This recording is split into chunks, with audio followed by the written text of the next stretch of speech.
Olá, caro aluno do curso de Letras. Nós estamos aqui para a nossa quinta teleaula da disciplina de Semiótica. Eu sou o professor Antônio Lemes, nosso intérprete de Libras, Rose. E o nosso tema de hoje, como você pode ver, semióticas sincréticas. Como eu havia adiantado nos encontros anteriores, é uma teleaula em que nós vamos expandir o nosso olhar na análise de textos, saindo daqueles textos exclusivamente verbais para dar espaço a outras linguagens. Nós sabemos que há diferentes códigos, existem diferentes modos de significação, então, consequentemente, existem diferentes textos e nós, então, temos que pensar na aplicabilidade da semiótica nesses diferentes tipos de configurações textuais, certo?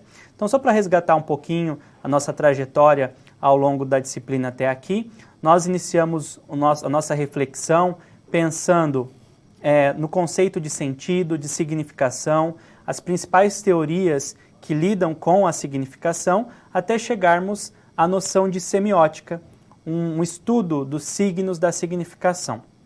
Vimos que essa teoria se distribui em diferentes vertentes, especialmente a semiótica peirciana, que é uma teoria dos signos de uma forma geral, a semiótica da cultura, que pensa justamente na cultura como um grande texto, e a semiótica de linha francesa, também chamada de semiótica greimasiana, que é essa que vem nos acompanhando de forma mais próxima, já que dentro da área de letras é a vertente da teoria que tem mais aplicabilidade.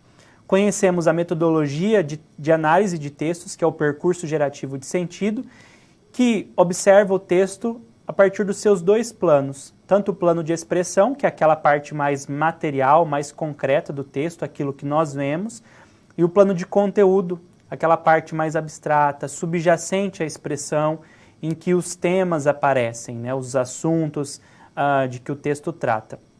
E, por meio desse percurso, então, a semiótica privilegia a análise do plano de conteúdo, ela busca primeiramente a origem dos sentidos do texto, que é aquela famosa oposição semântica, depois ela verifica como os sujeitos, os actantes da narrativa aparecem no texto, como eles buscam os seus objetos de valor, e depois, num nível mais superficial, que é o nível discursivo, já entrando no plano de expressão, a semiótica busca analisar as estratégias enunciativas, os temas e as figuras desse texto.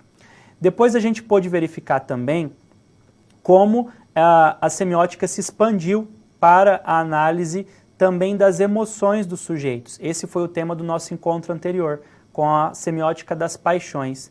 A gente pôde verificar que, na busca pelos seus objetos de valor, os sujeitos criam situações, criam conflitos, polêmicas, sentem alguma coisa. Então, além do fazer dos sujeitos, a semiótica busca também o ser dos sujeitos, né?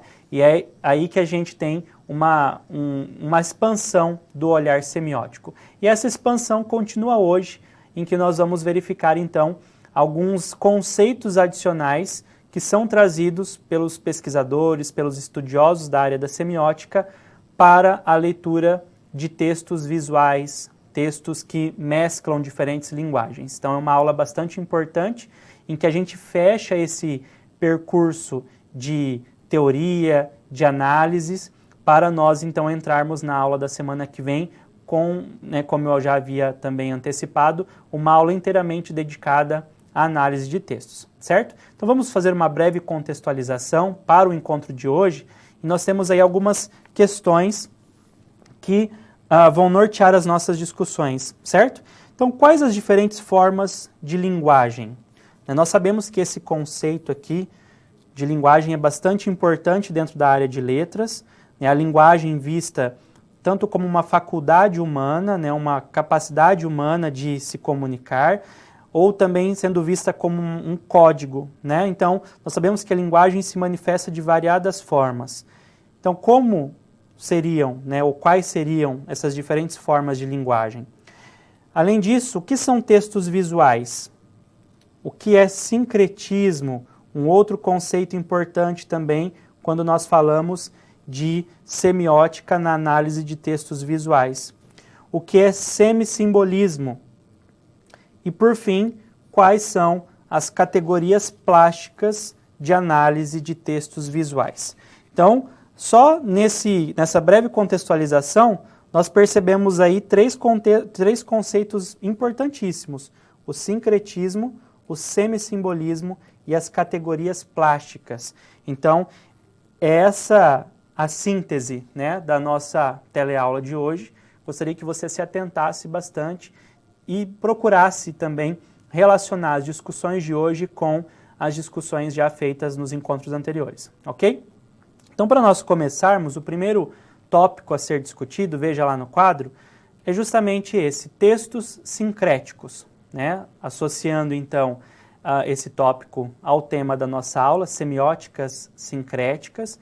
São essas semióticas, essas perspectivas, esses olhares diferenciados que incidem sobre os textos que trabalham com diferentes linguagens, além da linguagem verbal.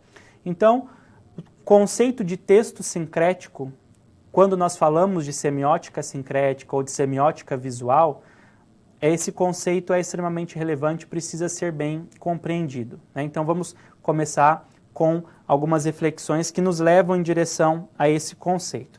O primeiro ponto aqui, então, para nós pensarmos, é esse embate entre palavra e imagem.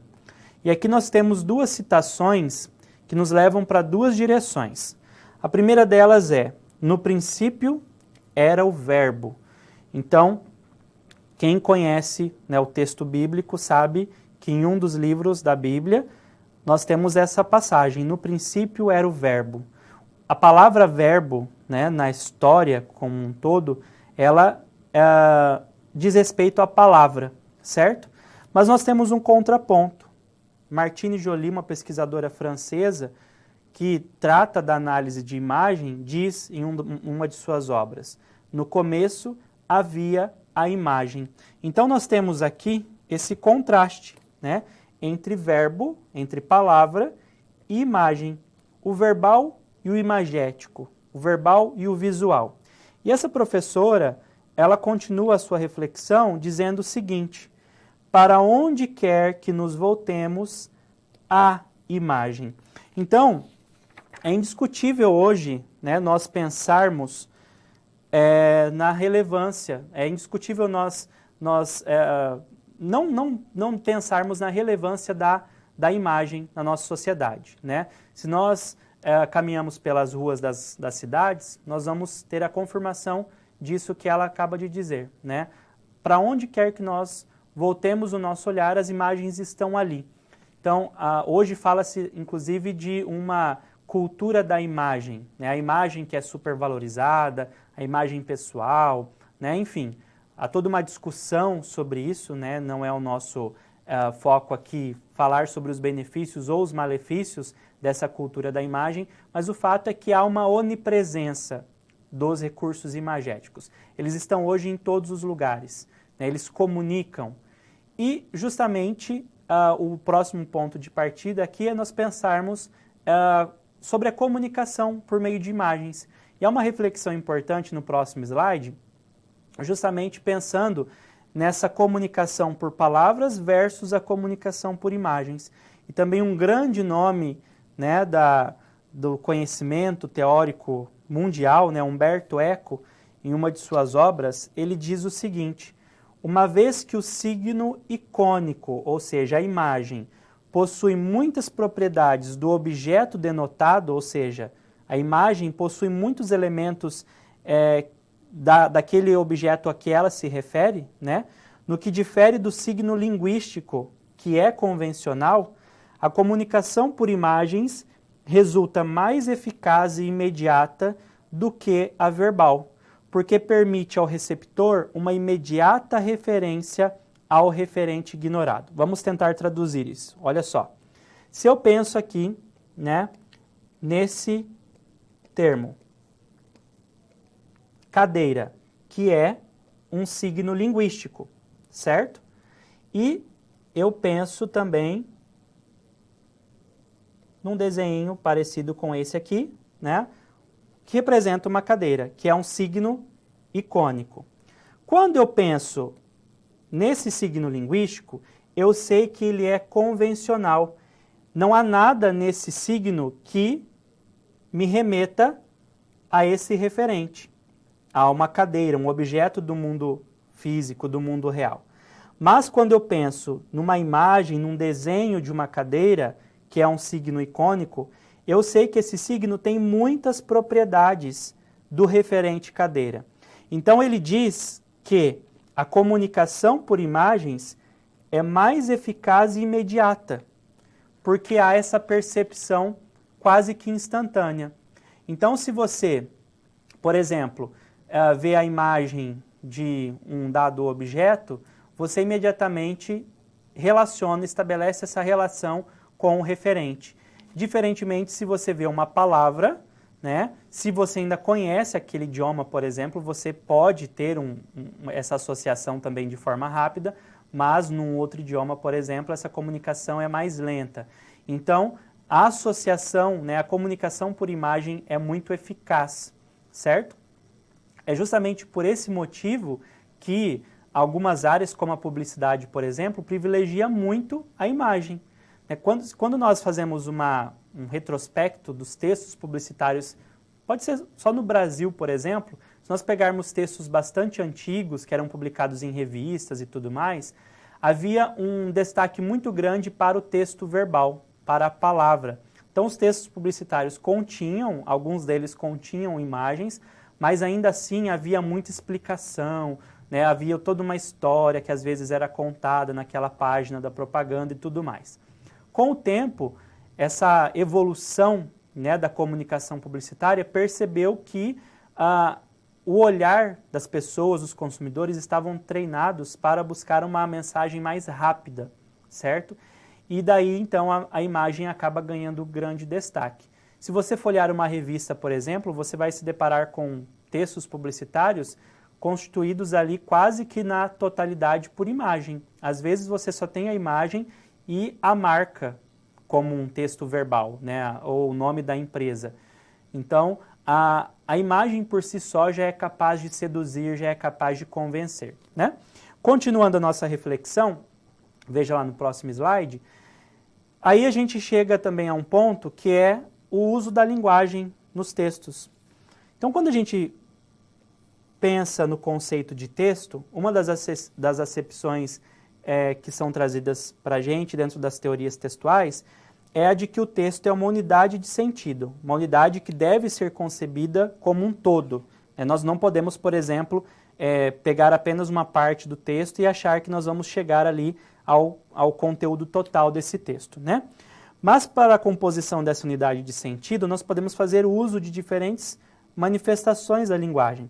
Eu posso fazer uso da linguagem verbal, eu posso fazer uso da linguagem não verbal, ou eu posso ainda combinar múltiplas linguagens. Eu posso estabelecer aí uma mistura, né, de linguagens.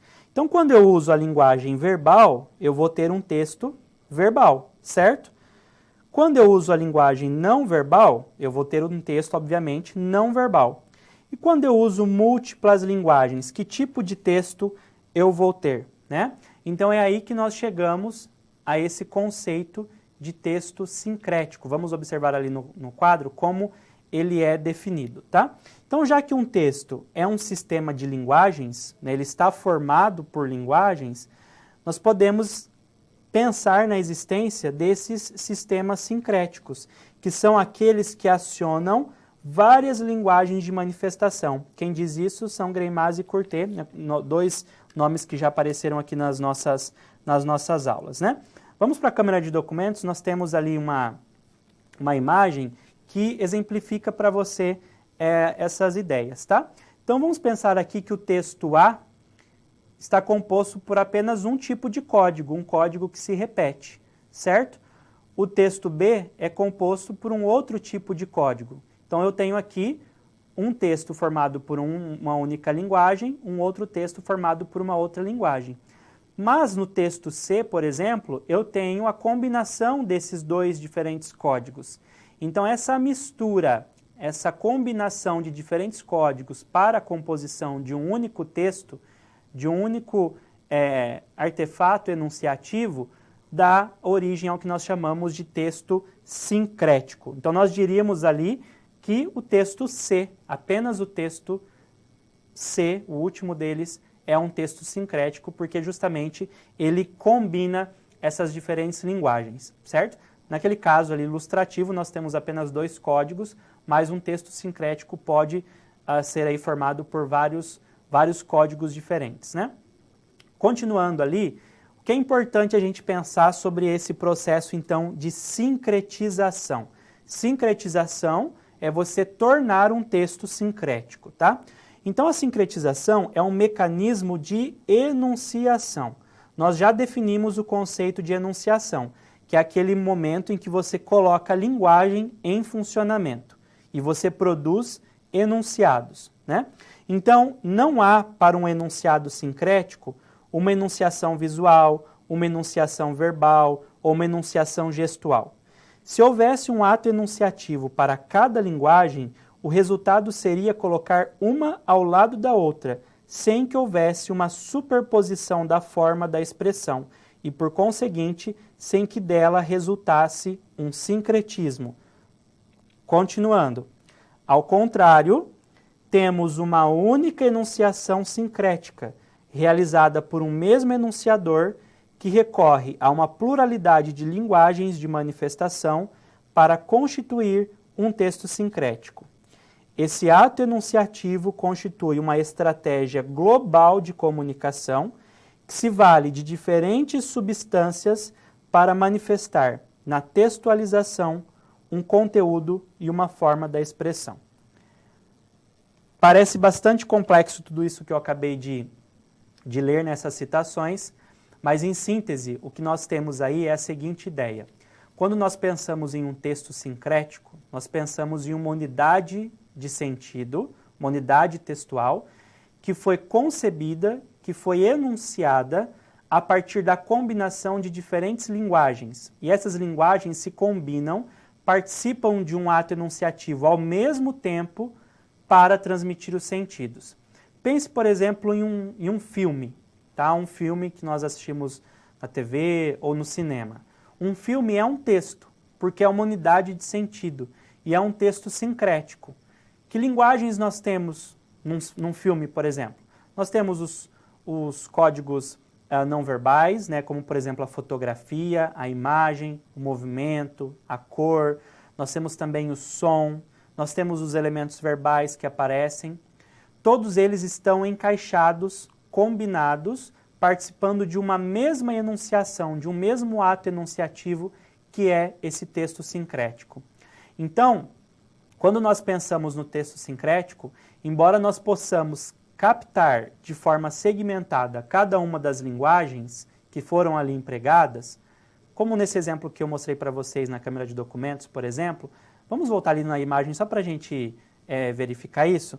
Embora aqui no texto C eu consiga depreender cada um dos códigos diferentes, eles estão combinados participando de um mesmo ato enunciativo ao mesmo tempo.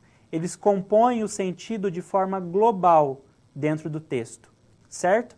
Então, o sincretismo pensa nas linguagens associadas ao mesmo tempo. Isso é muito importante de ficar esclarecido aqui, porque existem outros conceitos, outras teorias que trabalham com diferentes linguagens. Vocês já devem ter ouvido, por exemplo, o conceito de multimodalidade. A multimodalidade também pensa na combinação de diferentes modos de significação, né? Mas dentro da perspectiva da multimodalidade, há uma tendência para se analisar as coisas em separado. E a semiótica pensa nessa análise conjunta, tudo funcionando, tudo encaixado ao mesmo tempo, participando dessa enunciação, ok? Mas então, só para sintetizar, o texto sincrético, né, que é o resultado desse processo de sincretização, é essa combinação de diferentes códigos para a transmissão dos sentidos, ok? Para a gente avançar um pouquinho agora, vamos lá para o próximo slide, um outro tópico a ser tratado é signos visuais. Então, dentro desse percurso nosso de análise da semiótica no campo da visualidade, sabendo que a semiótica é uma teoria que lida com signos, é importante a gente trazer esse conceito também de signo visual ou de signos visuais, né? Então vamos dar início a essa reflexão, tá? Então, o que seria essa semiótica visual, tá? Seria um tipo de semiótica que estuda as imagens como signos. Então, no campo da visualidade, a semiótica vai pensar que cada uma das imagens é um signo, é uma unidade de significação. Com base nisso, a gente percebe que a semiótica perpassa o campo da visualidade. Ela adentra esse espaço, ela sai daquela restrição do texto puramente verbal, porque ela sabe que hoje, então, os textos são construídos de diferentes formas, e uma prova dessa movimentação da semiótica para o campo visual está aqui nessas duas obras do professor Antônio Vicente Pietroforte, pesquisador brasileiro que trabalha com a semiótica greimasiana, levando as análises justamente para o campo da visualidade. Então, nós temos a obra Análise do Texto Visual, a construção da imagem, em que ele, por exemplo, discute aspectos envolvidos na construção de um texto visual, como os diferentes elementos vão se encaixando. E no livro Semiótica Visual, Os Percursos do Olhar, né, eu acho muito interessante, inclusive, essa ideia de percursos do olhar, é por onde o nosso olhar percorre, né, que trajetória ele percorre, ele aponta, então, exemplos de análise. Essas duas obras, inclusive, estão disponíveis para você na biblioteca virtual, né, caso você tenha interesse em se aprofundar nesse assunto, tá? Mas o que nos chama a atenção aqui é justamente essa ideia de imagem, o estudo da imagem. Se nós buscarmos dentro do campo acadêmico, teórico, os pesquisadores que se dedicam com a imagem, nós vamos encontrar uma infinidade de estudos, cada um sob uma perspectiva diferente, porque existem teorias diferentes também para análise de imagens. Talvez até mesmo alguns de vocês tenham tido contato em algum momento da sua trajetória escolar ou alguém que já fez alguma graduação possa ter visto formas diferentes de analisar uma imagem, né? Mas o que vem a ser uma imagem? Então vamos conceituar isso também, tá? A imagem é um conceito multifacetado, ou seja, nós podemos pensar na imagem de formas diferentes. Ela pode ser pensada como um elemento mais concreto, e aí nós vamos estar pensando numa representação visual. Uma fotografia, uma pintura seriam exemplos de uma manifestação mais concreta do conceito de imagem, tá? Mas ela pode ser pensada também a partir de um caráter mais abstrato, e aí seria uma representação conceitual. Quando a gente fala, por exemplo, em imagem pessoal, tá? Uma imagem pessoal, quando nós falamos assim, olha, você tem que cuidar da sua imagem pessoal, né? No mercado de trabalho, por exemplo, isso é uma concepção abstrata da ideia de imagem, né? O que nós podemos depreender de tudo isso é que, de uma forma ou de outra, a imagem é uma manifestação textual.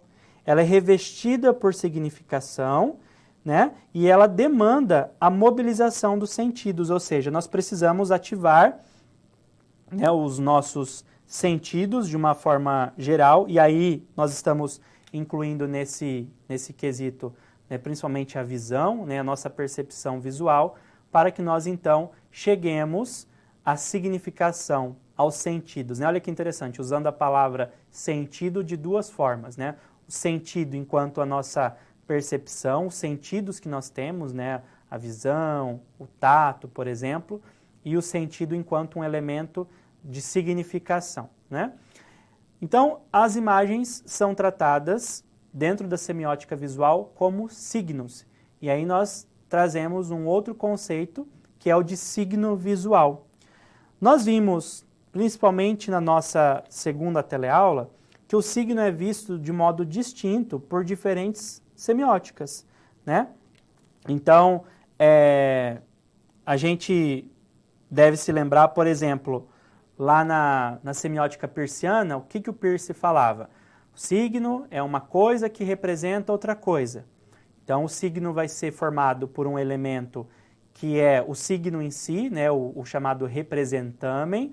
Ele vai se referir a um referente, ao objeto, e ele vai gerar um efeito interpretativo, que é o interpretante, né? Já dentro da linguística, né, que dentro do estruturalismo lá do Ferdinand de Saussure, que influenciou a origem da semiótica greimasiana, o signo é visto como a combinação de uma parte mais material, que seria o significante, e uma parte mais conceitual, que seria o significado.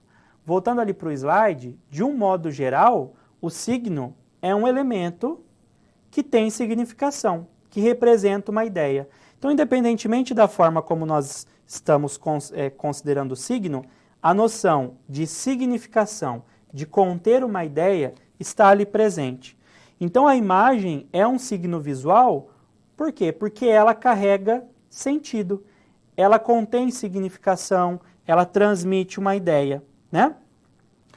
Dentro desse campo também imagético, de pensar no signo visual, nós vamos resgatar aqui um conceito que foi também trabalhado em uma das aulas anteriores, que é a noção de símbolo, né? Veja lá no quadro, porque os símbolos, de uma forma geral, em boa parte das ocorrências, são também imagens, né? Então, qual seria o conceito básico de símbolo? O símbolo é aquilo que, por convenção ou por princípio de analogia, né, quando há uma semelhança, substitui ou sugere algo.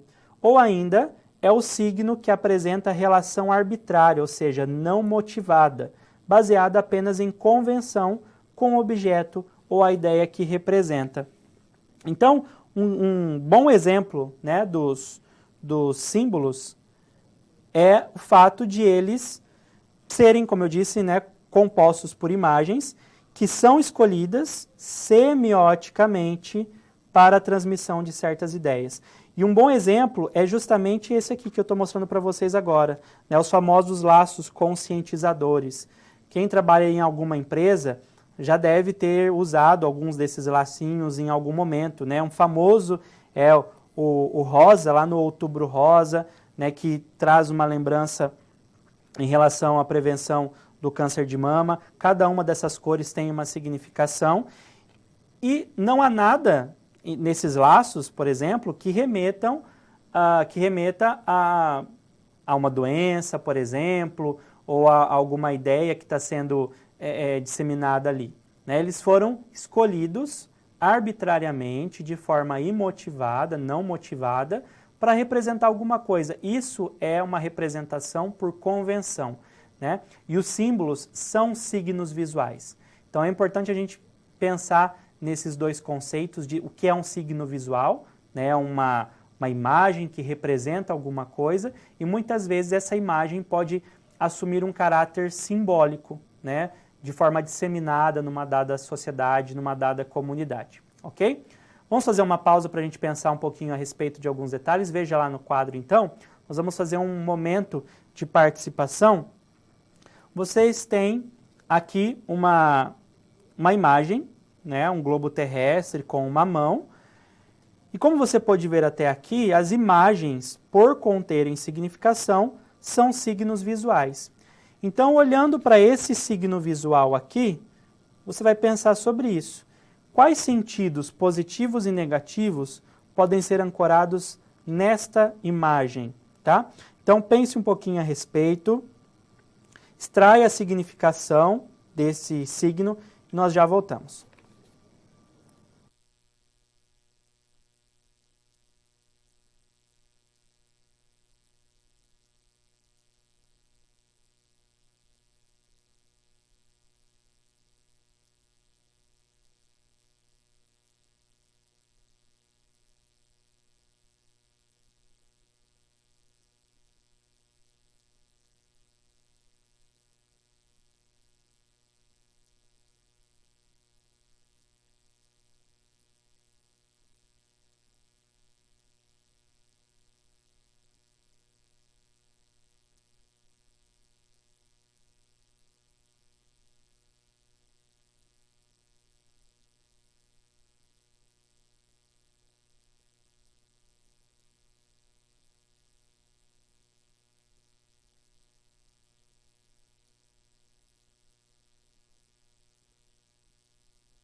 Bom, retomando o nosso contato então, vamos voltar ali para o slide para a gente retomar a atividade.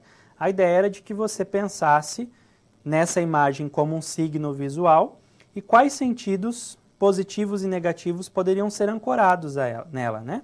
Então vamos pensar primeiro em sentidos positivos, né? Nós temos aí uma imagem de uma mão segurando um globo, né? Nós podemos pensar, por exemplo, na ideia de conquista, né? De ter o mundo nas mãos, no sentido de você desbravar o mundo. É uma imagem que poderia aparecer, por exemplo, em propagandas, né? Voltadas a jovens, em testes vestibulares, por exemplo, né? Faça o curso da sua vida e tenha o mundo em suas mãos, por exemplo, né? São algumas possibilidades, né? E agora sentidos negativos, né? Nós poderíamos, por exemplo, pensar que essa mão está esmagando o globo, né? Então, o homem deteriorando o planeta, né? Controlando de forma negativa o planeta. Então, é uma imagem que pode ser aí ambígua, né?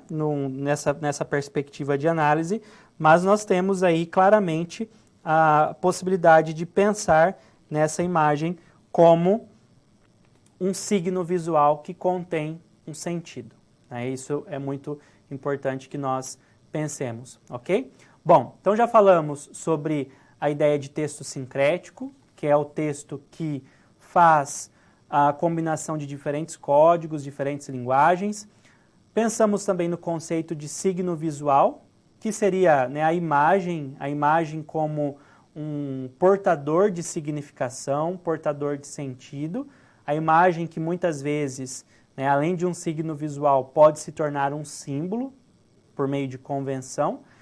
E agora a gente traz um conceito que é extremamente importante, extremamente representativo de todo o aporte teórico da semiótica visual, que é o conceito, veja lá no quadro, de semissimbolismo. Então, nós temos as relações simbólicas, que são essas que nós estabelecemos quando nós associamos uma imagem a uma ideia. Essas relações simbólicas são feitas cotidianamente, né? Você associar, por exemplo, uma pomba branca à ideia de paz, a cor preta ao luto, né? Enfim, as fitinhas, os laços conscientizadores que nós acabamos de ver a algum tipo de campanha de prevenção de doenças. Essas são as relações simbólicas. Mas existem as relações semissimbólicas que são trazidas dentro da teoria da semiótica visual. E nós vamos conhecer então agora do que se trata, tá? Então, vamos pensar aí nesse conceito de semissimbolismo. Nós sabemos que o texto contém duas partes, né, duas faces, o plano de conteúdo e o plano de expressão, como nós conhecemos há alguns encontros. O plano de conteúdo, então, como nós já vimos, é aquela parte mais abstrata do texto, né? E o plano de expressão é o modo como os conteúdos, os temas do texto são materializados. Então, nós vimos, por exemplo, que o tema do amor pode estar no plano de conteúdo de vários textos que contêm planos de expressão diferentes. Um poema, uma canção, uma imagem, um filme, enfim. Eu posso ter diferentes planos de expressão com o mesmo plano de conteúdo, né? Voltando ali para o slide, muitas vezes, entre o plano de conteúdo e o plano de expressão, podem ser estabelecidas relações análogas, ou seja, de semelhança. O que isso significa? Significa que elementos do plano de expressão representam elementos do plano de conteúdo. Mas essa representação, né, ela acontece de forma direta, de forma clara. Então, é óbvio que sempre nós teremos, de alguma forma, algum tipo de relação entre plano de expressão e plano de conteúdo, porque eles fazem parte de uma mesma unidade. Lembra como nós falamos? É como se eu pensasse numa folha de papel. Eu tenho o verso e o anverso. Eu tenho um lado e outro lado dessa folha. Não tem como eu dividir isso, né? Assim como uma moeda, não tem como você tirar um lado e ficar sem o outro lado. Elas fazem parte de uma mesma unidade. Então, já existem relações entre plano de expressão e plano de conteúdo. No entanto, às vezes, no plano de expressão, nós podemos ter elementos que remetem diretamente ao plano de conteúdo, que representam esse conteúdo de forma explícita. E aí que surge, então, o conceito de semissimbolismo. Essas relações são chamadas de relações semissimbólicas. São semissimbólicas porque elas denotam algum tipo de sentido, mas não são arbitrárias, elas estão ali, de certa forma, representando mesmo alguma coisa. Diferente de um símbolo que tem uma conotação totalmente arbitrária, não motivada, apenas de forma convencional, certo? Então, por exemplo, se você pensa na cor vermelha, que hoje em dia vem sendo taxada, as pessoas que usam vermelho vêm sendo taxadas de comunistas, por exemplo, né? Numa deturpação das visões políticas. Essa é uma associação simbólica arbitrária. Agora, por exemplo, se você pensa num texto imagético em que a cor vermelha está ali preenchendo o espaço daquela tela, representando a dor, o sofrimento de um personagem, por exemplo. Então ali você tem uma relação semissimbólica, porque há de fato um porquê naquela relação entre o plano de expressão e o plano de conteúdo, né? Então nós vamos avançar um pouquinho para a gente pensar de forma um pouco mais teórica nesse semissimbolismo, né? Então, de acordo com a professora Diana Barros, que eu já citei aqui para vocês também ao longo das nossas teleaulas, fala-se em semissimbolismo quando uma categoria da expressão, um elemento, um conjunto de elementos, né, não apenas um elemento, mas uma categoria como um todo, se correlaciona com uma categoria do conteúdo, tá? Então, um conjunto de elementos, né, uma porção ali de elementos dentro de uma categoria específica da expressão se relaciona a uma categoria do conteúdo.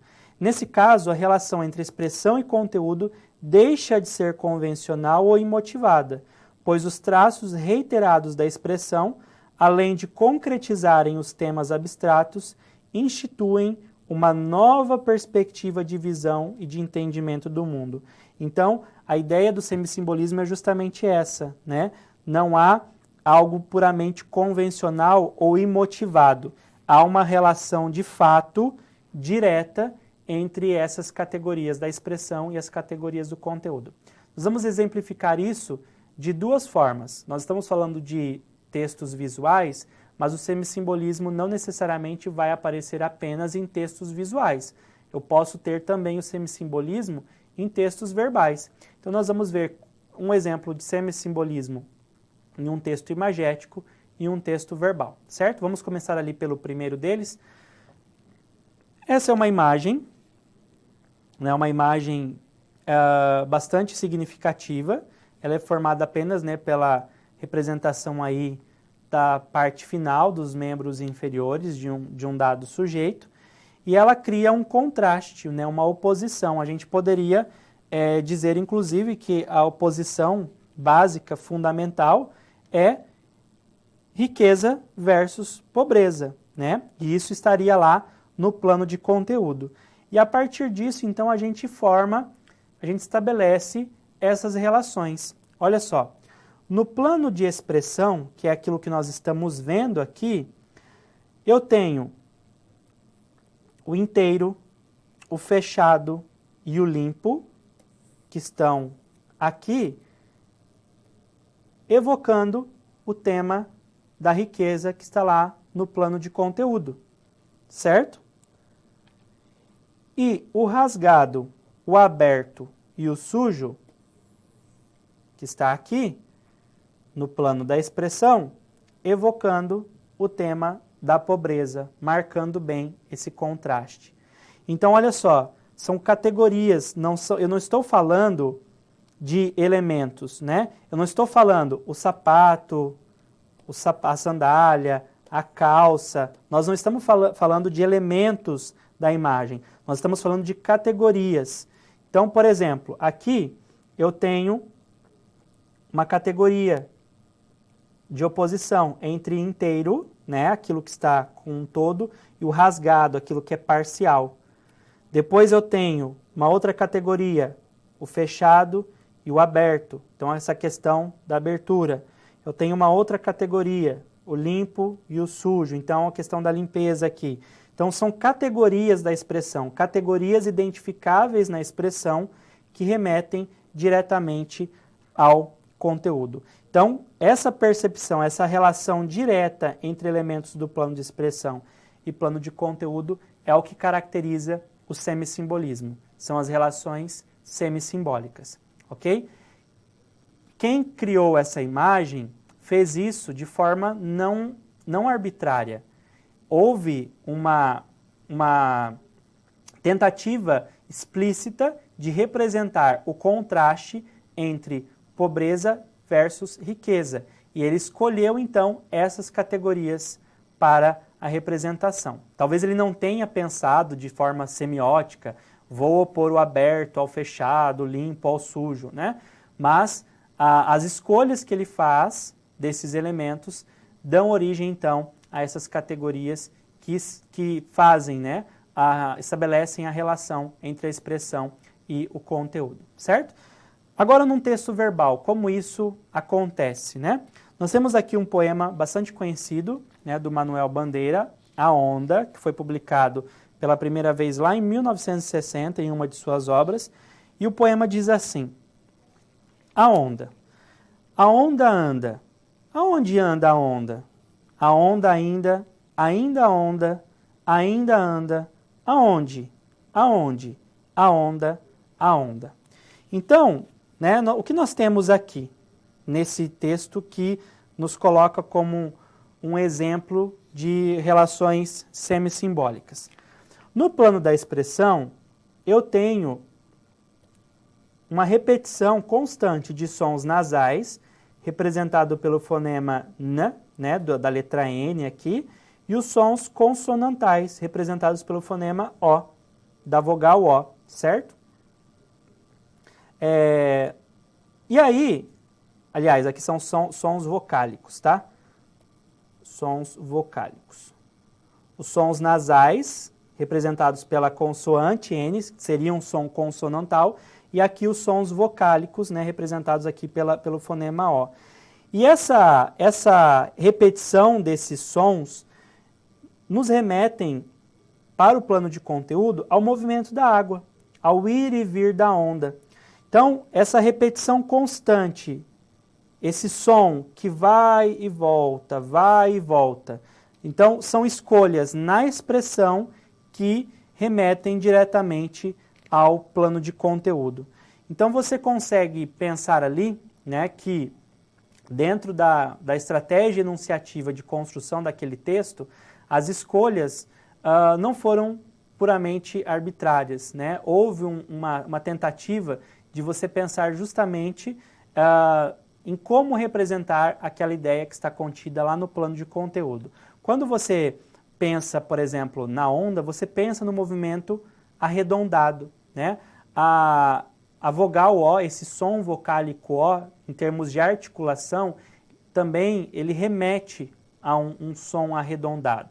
O movimento da boca, né? Então a gente tem essa relação direta, né, entre uma expressão e um conteúdo. E o texto deixa bastante claro esse movimento de ir e vir, né, que é o movimento da água na onda, né, com essa repetição dos sons que vão e voltam, ok? Então, semissimbolismo é quando você percebe ali no texto, seja o texto verbal ou seja o texto imagético.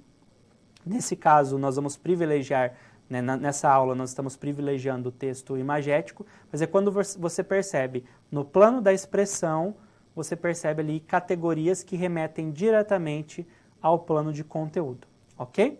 Para a gente avançar então, né, já que nós falamos aí de categorias, nós temos que delimitar que categorias são essas, né? E aí a gente entra num tópico adicional da nossa teleaula, veja ali no quadro, que é a noção de plasticidade e significação, porque é dentro desse campo que nós vamos pensar nas categorias que são trazidas pelas tendências semióticas mais contemporâneas, pela semiótica visual, que são trazidas então como conceitos a serem mobilizados para análise de textos visuais, certo?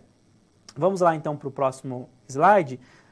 já que estamos falando de categorias plásticas, né, de plasticidade, de onde vem esse conceito de plasticidade?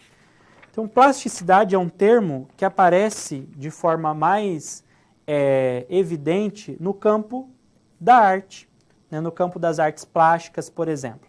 Então, a plasticidade é a qualidade do que é plástico, ou seja, daquilo que é capaz de dar, alterar ou elaborar formas, tá? Então, não vamos pensar no plástico no sentido apenas daquele material que nós usamos em sacolas, em objetos, tá? Plástico enquanto um adjetivo, enquanto uma propriedade de alguma coisa que pode dar forma, pode alterar forma ou pode elaborar formas, certo? Então, na semiótica, esse conceito vai surgir justamente na análise de textos visuais. É por isso que muitas vezes vocês podem encontrar por aí os termos semiótica visual, semiótica sincrética, semiótica plástica, porque todas essas vertentes semióticas são pensadas justamente para a leitura de textos visuais, de textos plásticos, né? Que tem essa propriedade aí de trabalhar com cores, formas, dimensões, enfim. Então, são conceitos que vêm sendo trazidos pelos pesquisadores para ampliar, né, a abrangência da teoria semiótica para outras linguagens, saindo daquilo que é apenas verbal, certo? Um conceito, então, vamos lá para o quadro, que chega junto com o conceito de plasticidade, é o de categorias plásticas, tá? Então, nós falamos há pouco do semissimbolismo. Nós vimos que é quando nós temos a relação entre categorias da expressão e do conteúdo. Então, na teoria do semissimbolismo, essas categorias plásticas estabelecem formantes. O que são formantes? São unidades de sentido, tá? Formantes são unidades de significação, em que há relações entre significante, ou seja, entre a expressão e o significado, ou seja, o conteúdo, em uma homologação semissimbólica, tá? Então, sempre que nós falarmos de significante, nós estamos pensando no plano da expressão. Toda vez que nós falarmos em significado, nós estamos pensando no plano do conteúdo. Então, as categorias plásticas, elas formam unidades de sentido associando a expressão e o conteúdo, certo? E nós temos 3 tipos de categorias plásticas. As categorias cromáticas, as categorias eidéticas e as categorias topológicas. E agora nós vamos, então, discutir cada uma delas, entender sobre o que elas, a que elas se referem, como elas devem ser observadas, que tipo de auxílio elas nos dão para a leitura de textos visuais, né? Daí vocês podem perguntar assim, professor, mas nós seremos professores de língua portuguesa, né? Mas hoje nós sabemos que o professor de língua portuguesa deve dar espaço em sua aula para diferentes linguagens. E ali você também vai ser levado a pensar em textos visuais. Então, a leitura de uma imagem, de um texto visual, não é exclusividade apenas, né, de um professor da área de arte, por exemplo. Nós, enquanto estudiosos da área da linguagem, podemos aplicar conceitos de uma teoria que funciona muito bem com textos verbais, também na leitura de textos visuais. Mesmo porque, muitas vezes, os diferentes gêneros que nós levaremos para a sala de aula são gêneros sincréticos, são gêneros mistos, são gêneros que combinam diferentes linguagens. E nós precisamos estar aptos, então, para esse tipo de leitura, certo? Então, começando ali pelas categorias cromáticas, tá? Quando nós pensamos em categorias cromáticas, nós estamos pensando na combinação ou no contraste de cores, obviamente, né? Cromático vem de cor. E as categorias geralmente são essas: puro versus mesclado, então nível de pureza das cores; brilhante versus opaco, o nível do brilho, a intensidade do brilho das cores; saturado versus não saturado, então nível de saturação, que é o grau, né, de também relacionado ao grau de pureza da cor. Cores quentes versus cores frias. Então, são conceitos ligados à parte de cor. E as cores podem ser significativas dentro de um texto, né? Então, vamos conceber esse famoso quadro aqui do Van Gogh, de 1888, né? Geralmente ele aparece com o título de 12 girassóis em uma jarra, pode aparecer intitulado de outras formas também, mas é um texto que traz para a gente uma oposição fundamental básica, que é a ideia de vida versus morte. Nós temos então aí girassóis, flores vivas e flores mortas, né? E justamente essa oposição que está lá no plano de conteúdo, ela é resgatada pelo plano de expressão. Então nós percebemos aqui que as flores vivas têm uma coloração mais clara e as flores mortas têm uma coloração mais escura.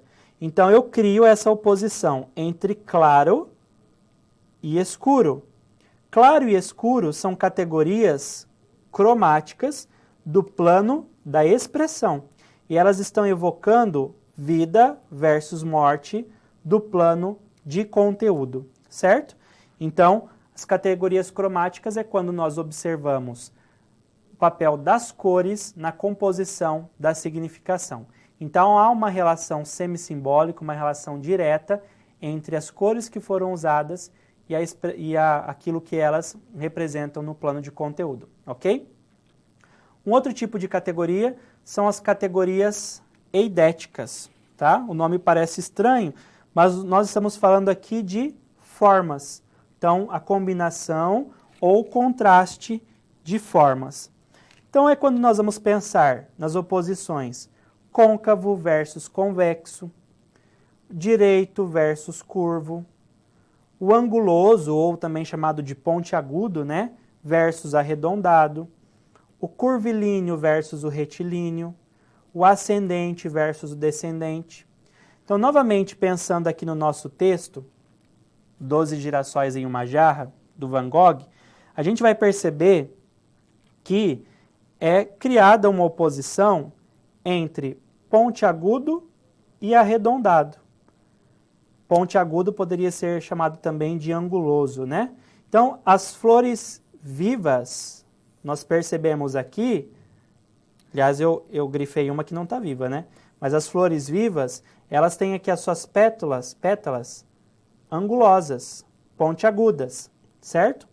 Já as flores que estão mortas, elas têm um formato mais arredondado. É como se elas formassem uma massa, né? Uma massa que não tem um formato muito bem definido. Então, novamente, né?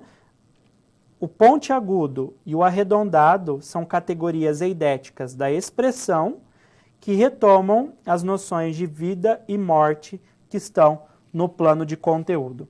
Então, nesse tipo de categoria, nós não vamos mais observar as cores, nós vamos observar as formas que compõem essa manifestação visual, certo? E o último tipo de categoria, vamos lá para o quadro, como nós havíamos dito, são 3 tipos, né? As categorias topológicas. E aí é quando nós vamos pensar na posição espacial. Nós sabemos que um quadro como esse, um texto, ele é formado por formas que têm uma certa coloração, então ela tem certas cores, e elas são dispostas, são distribuídas no espaço da tela, certo? Então nós vamos pensar justamente nessa posição espacial. E aí a gente vai pensar nessas categorias, englobante versus englobado, ou seja, aquilo que engloba e aquilo que é englobado, central versus periférico, esquerdo versus direito, alto versus baixo, superior versus inferior, anterioridade versus posterioridade e por aí vai. Então, quando nós estamos pensando na disposição, certo? E aí, a gente percebe, novamente nesse texto do Van Gogh, que as flores vivas estão no alto, estão numa posição superior, Nós poderíamos falar que elas estão numa posição ascendente. As flores mortas, por sua vez, estão no movimento descendente, estão ocupando a parte inferior da imagem, certo? Então, o que nós temos aí? Alto e baixo, ou superior e inferior, ou ainda ascendente e descendente, são categorias da expressão que levam as ideias de vida e morte do conteúdo, do plano de conteúdo, tá? Eu gosto bastante dessa ideia de categorias plásticas, porque elas permitem ao professor e ao aluno um olhar diferenciado, né? Em vez de você, por exemplo, olhar ali para uma imagem e ficar falando assim, eu acho que essa imagem está representando tal coisa. Não, dá para o aluno ir além disso, né? Olha, essa imagem tem como tema tal coisa e esse tema lá do plano de conteúdo aparece no plano de expressão dessa forma. As cores tal e tal representam isso, né? Essa forma representa tal coisa, essa disposição faz com que nós pensemos tal coisa. Talvez o aluno não precise ficar pensando em categorias de oposição, você não precisa falar para o aluno esses nomes, cromático, eidético, topológico. Não, o importante é que ele saiba reconhecer que as cores podem significar, as formas também podem significar, e o modo como você dispõe essas formas no espaço do texto, seja uma tela, seja uma fotografia, enfim. O modo como você distribui essas formas também pode ser significativo. Pense, por exemplo, numa atividade compartilhada, interdisciplinar com o professor de arte do colégio. Né? Você pode trabalhar um tema e eles têm que representar esse tema por meio de um texto visual, por meio de uma imagem, mas eles têm que pensar por meio das categorias plásticas. Que cor eu vou usar, né, que forma, que disposição. Dá um trabalho bastante legal, bastante produtivo, certo? Então, depois de todo esse percurso teórico, né, em que nós conhecemos um pouco de como a semiótica pode ajudar na análise de textos visuais, com esse conceito interessantíssimo das categorias plásticas, né, nós vamos fazer mais uma pausa para uma situação-problema. Então, veja lá no quadro um momento em que você vai refletir sobre uma possível situação de sua futura atuação como professor, tá? Então, você é um professor de língua portuguesa e durante uma atividade sobre textos não verbais, os alunos ficaram em dúvidas sobre como analisar uma imagem. Eles não sabiam como fazer isso. Então, para ajudá-los nesse processo, como será a sua abordagem? Então, pense um pouquinho, tente chegar a uma solução e nós já voltamos para problematizar e resolver essa situação.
Bom, retomando o nosso contato então, a situação problema, uma situação corriqueira, até eu diria, em salas de aula, algo que poderia ser bastante comum, né?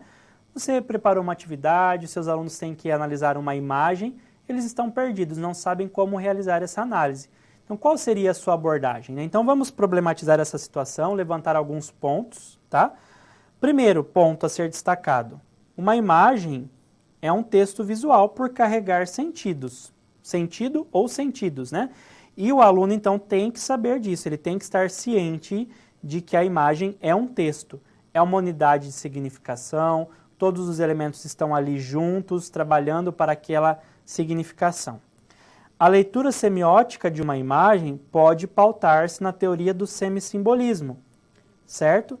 Então, você pode levar o seu aluno a pensar sobre o que essa imagem está falando. Há alguma coisa naquilo que você está vendo que remeta diretamente a esse assunto? Esse é o princípio do semissimbolismo, a relação entre expressão e conteúdo. Os alunos podem buscar compreender os sentidos expressos pelas categorias plásticas. Novamente, você não precisa tratar desses conceitos, não precisa falar de plasticidade, né, cromático, eidético, topológico. Não, mas ele pode ser levado a pensar que existem elementos ali que compõem a imagem, como as cores, as formas e a disposição, que podem gerar alguma significação, né? Então, quais seriam as propostas de resolução dessa situação? Veja ali no quadro, olha só, algumas estratégias. Reflexão sobre a imagem como um texto, promover um debate, né, apresentar exemplos, a identificação dos sentidos que são evocados pelas cores e pelas formas da imagem. O que essas cores estão nos dizendo, né? O que essas formas indicam? Associação dos sentidos identificados ao tema geral da imagem, então fazer essa relação entre expressão e conteúdo. Construir um quadro de análise com a síntese da leitura, com a contribuição de todos os alunos, né? São algumas estratégias. Muito importante, é importante ressaltar que uma imagem, por ser um texto, organize-se estruturalmente para a construção dos sentidos. Então, essas analogias têm que ser pensadas, né? Têm que ser seguidas. Assim como, dentro de um texto, eu tenho as palavras que se combinam para formar as frases, que se combinam para formar os parágrafos e depois dar origem a um texto, assim também numa imagem eu tenho os elementos menores, as unidades, as categorias, as cores, as formas que se combinam, que são arranjadas numa disposição específica para significar alguma coisa. Então essas associações têm que ser feitas, né? A imagem é um signo visual, é também um texto visual, ok? Vamos participar um pouco mais da aula, veja lá no quadro, nós temos mais uma proposta de atividade para você, tá? Klein diz o seguinte: o olhar estará sempre à espera de algo que possa seduzi-lo, do mesmo modo que haverá sempre imagens errantes à procura de um par de olhos. Você concorda com essa afirmação? Discuta com seus colegas e compartilhe com o professor suas análises. Então, um tempinho para você pensar a respeito, nós já voltamos.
Bom, retomando o nosso contato, então, nós tínhamos ali uma citação, né? Vamos voltar ali para o slide para a gente relembrar.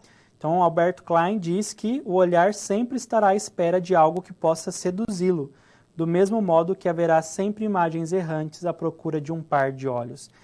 Aqui é uma opinião bastante pessoal, né? Se você concorda ou não com essa afirmação, eu diria que sim, porque, de fato, né, dentro dessa cultura da imagem, o nosso olhar realmente sempre está buscando alguma coisa que possa seduzi-lo, ou seja, que possa atrair a nossa atenção. É por isso, por exemplo, se nós pensarmos hoje as pessoas muito ligadas nas redes sociais, nas séries, né, naqueles serviços de streaming, por exemplo, né, assistindo a filmes, vídeos, séries, é o seu olhar, né, nesse campo da visualidade, buscando algo que possa prender a sua atenção, que possa seduzi-lo, né? E ao mesmo tempo as imagens estão aí, como nós vimos em todos os lugares, em todos os espaços, prontas para serem vistas, para serem observadas, para serem consumidas e também para serem analisadas, como nós propusemos aqui ao longo do encontro de hoje, certo? Mais uma atividade para você pensar um pouquinho mais, né? Mais uma tarefa de reflexão, nem sempre refletir é fácil. Quanto mais nos aprofundamos na tentativa de ler o não verbal como texto, mais ficamos convencidos da proximidade do verbal com o não verbal. Por quê? Por que o verbal é tão próximo do não verbal? Discuta com seus colegas e compartilhe conosco as suas reflexões.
Bom, retomando aqui o nosso contato, novamente nós tínhamos uma citação para que você pudesse refletir a respeito, né?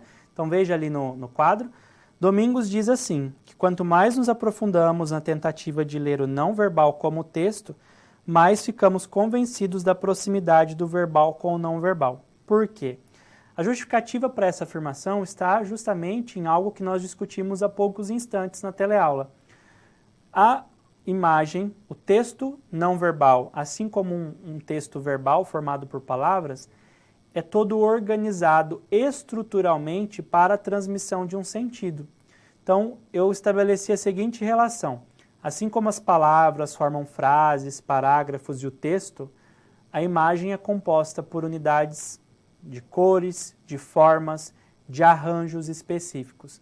Então, independentemente da linguagem, a noção de estrutura, de composição, de organização sempre estará ali presente. É por isso, então, que os textos verbais e os textos não verbais são próximos.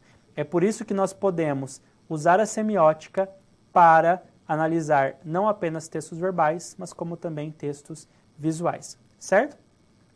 Para a semana que vem, nós temos 2 lembretezinhos, tá? Veja ali no quadro. O primeiro deles é de que, novamente, nós teremos um momento de interação usando o Kahoot. Então, ainda quem não baixou o aplicativo, faça isso. E o segundo lembrete é a leitura de 2 textos. Esses 2 textos estarão lá no AVA como material complementar, tá? O primeiro desses textos é o Apólogo dos 2 Escudos. É um texto de José Júlio da Silva Ramos, que é apresentado pelo professor José Luiz Fiorin em uma de suas obras. E o outro texto é uma canção, se chama O Prego, tá? É uma canção do Mário Loureiro, que foi baseada em um poema do Carlos Francovig e está num CD de um projeto da Universidade Estadual de Londrina, projeto Música Criança, tá? Então, esses 2 textos estarão disponíveis lá. É muito importante que você faça a leitura antecipada desses textos, porque nós faremos a análise desses textos, juntamente com outros ao longo da teleaula. Lembrando que a teleaula da semana que vem será inteiramente dedicada à análise de textos, textos verbais, textos visuais e textos sincréticos com diferentes linguagens, ok? Nós estamos chegando ao final da nossa teleaula, um breve momento de revisão para você, em que nós vamos retomar alguns tópicos que foram discutidos no encontro de hoje, tá? Então, nós vimos que a semiótica expande-se para o nível das linguagens não verbais. Então, se num primeiro momento a semiótica analisava mais textos narrativos, textos verbais, ela com o tempo foi se expandindo até nós chegarmos ao que pode ser chamado hoje de semiótica visual. Uma imagem, por conter sentido, é considerada um texto. Uma imagem é um signo visual, é um texto. Para se analisar um texto visual, pode-se recorrer às intersecções entre o seu plano de expressão e o seu plano de conteúdo. E isso é o que caracteriza a perspectiva do semissimbolismo.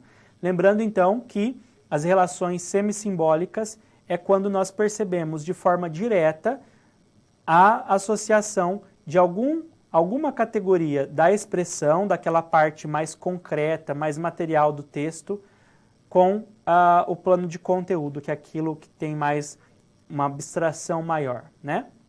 Então, como os elementos evocam os sentidos que estão no plano de conteúdo, ok?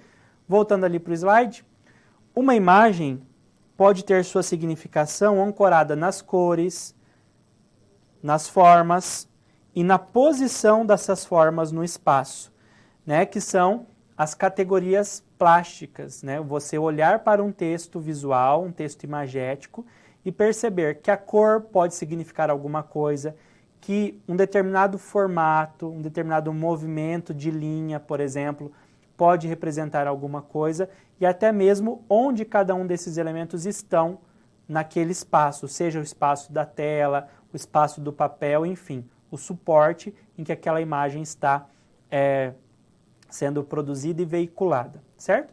Voltando ali para o slide, essas categorias plásticas possibilitam análises mais completas dos textos imagéticos.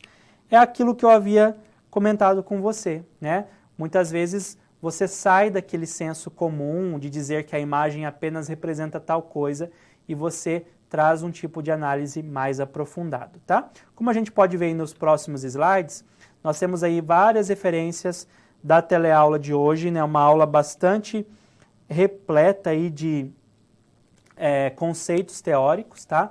Verifique depois no seu material, essas obras podem ser buscadas na biblioteca virtual, algumas delas na internet, caso você tenha interesse de se aprofundar nesses conceitos, ok? Então a gente encerra essa teleaula por aqui, em que nós fizemos essa introdução à semiótica visual, e na semana que vem nós resgatamos os nossos conceitos, sintetizamos tudo o que nós aprendemos na análise de textos, ok? Um abraço a todos, boa noite e até a semana que vem.